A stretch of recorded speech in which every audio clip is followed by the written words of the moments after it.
For several weeks now, I've spoken here on the Senate floor urging my colleagues of both parties to extend the wind production tax credit, or as it's known, the PTC, and the presiding officer has had the opportunity to listen to me on a number of occasions. I thank you for your attention and interest and support. I'm here again this morning to continue my work because I don't want to lose one more American job because of our failure, Congress's failure to act. And I also want to assure, as I know the presiding officer does, that the United States, remains competitive in the global clean energy economy. Today, I want to talk specifically about the PTC's impact on the state of Utah, one of America's fastest growing wind energy producers. Like other western states, including my home state of Colorado, Utah's geography and climate makes it an ideal location for wind production. It's estimated that if fully utilized, Utah's wind resources, Mr. President, could provide up to 132% of the state's current electricity needs. Think about that. The entire state's electricity needs could be met by wind power alone. If you look at the map of Utah that is displayed here, Mr. President, you'll see that the largest wind projects are located in Beaver and Millard counties. They're in western Utah. And in those two counties, the First Wind Corporation has constructed the Milford Wind Project.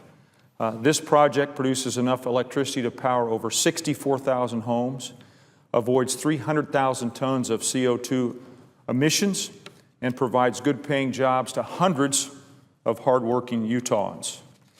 Now, beyond the obvious and the enormously positive effect the Milford Wind Project has had on job creation in Utah's environment, it's also been an economic boon to the surrounding rural communities. Beaver County's tax base has increased so much that it allowed for a new elementary school to be built without any tax increases to local residents. And in effect, Mr. President, those tax receipts replaced a school that had really fallen into disrepair. This project has brought more than $50 million in economic benefits to Utah as a whole, created over 300 on-site jobs during construction, and engaged more than 60 local Utah businesses throughout construction and development. That is a win-win-win-win-win situation, no matter how you calculate it.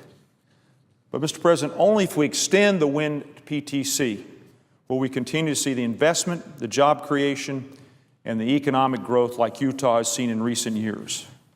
So now is the time for us to act, to preserve and create thousands of jobs, and to usher in a clean energy future for the American people. Without our support, the growth of the wind energy industry will slow, and in fact, wind energy producers likely will shed jobs and halt projects. An article published just this week in the Wall Street Journal, Mr. President, I'd ask unanimous consent that the article be included in the record. Without objection. That article suggests that if Congress does not vote to extend the PTC, my own state of Colorado stands to lose hundreds, possibly thousands of jobs. And that's just one state. Nationally, the numbers are much higher, with estimates suggesting we could lose as many as 30,000 jobs. So the PTC is a perfect example of how Congress can play a positive, productive role in encouraging economic growth and supporting American manufacturing.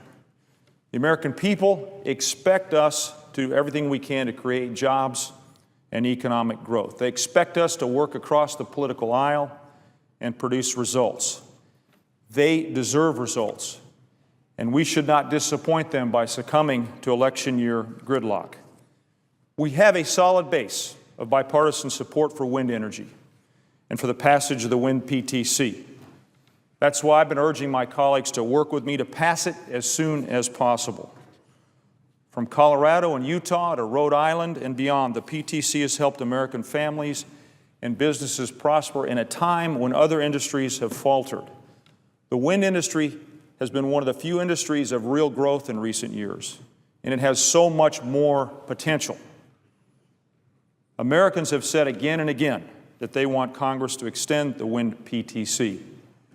Let's not let them down. Our economy and our future depend on it. Let's pass the PTC as soon as possible. It equals jobs. Mr. President, I'll be back on the floor tomorrow to keep fighting for this common sense policy. Coloradans expect no less. Let's pass the production tax credit as soon as possible and protect American jobs.